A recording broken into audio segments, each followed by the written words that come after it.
Serial मन सुंदर में सारे लोग देखकर परेशान हो जाते हैं कि आ गया है नाहर, और यह सुन लेते हैं कि रूही कूद गई है। तभी नीचे अग्नि भी यह चीज़ सुन लेती है और बैठ जाती है सीढ़ियों पर, रोने का ड्रामा करती है। तभी समर ले आता है जूही को उसके घर, और वह बहुत रोती है कि मैं दादी को क्या कहूँगी। फिर समर दादी और समर को देखकर जूही को कहती हैं बहुत अच्छा हुआ। फिर दादू मिलते हैं, कहते हैं तू इतनी देर से बाहर क्यों थी, अंदर आजा, मैं परेशान हो गई थी। और वह याद करती है, कहती है दादू मैं आज रूही के यहाँ गई थी और मैंने बहुत अच्छा खाना खाया है। अपने आंसू रोकती है और कहती हैं दादी कि ये क्या कहने की कोशिश कर रही थी। कमरे में आकर बहुत रोती है और अपनी बचपन की यादें याद करती है। कहती है माँ मैंने आपका वादा तोड़ दिया। तभी समर अपने साथ लेकर आता है नाहर को, और कोई कुछ नहीं कहता।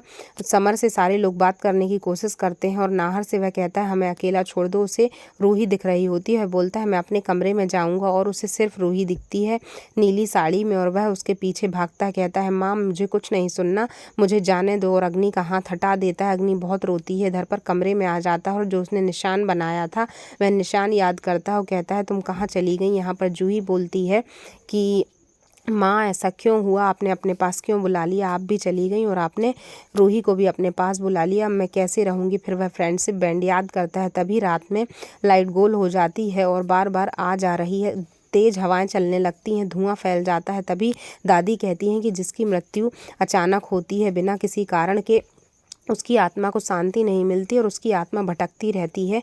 ज़रूर रूही यहाँ आ सकती है, इसलिए सारे लोग अपने साथ में रहो, कोई कहीं और नहीं जाएगा। तभी सारे लोग और डर जाते हैं। दिया बार बार जलाते हैं खाटू जी का तो नहीं जलता। फिर अचानक से सारे दिए जल जाते हैं। माँ कहती हैं यह कैसे हो गया। यहाँ नाहर रूही की तस्वीर लेकर सोया होता है और जब नींद खुलती है तो उसे रूही दिखती है।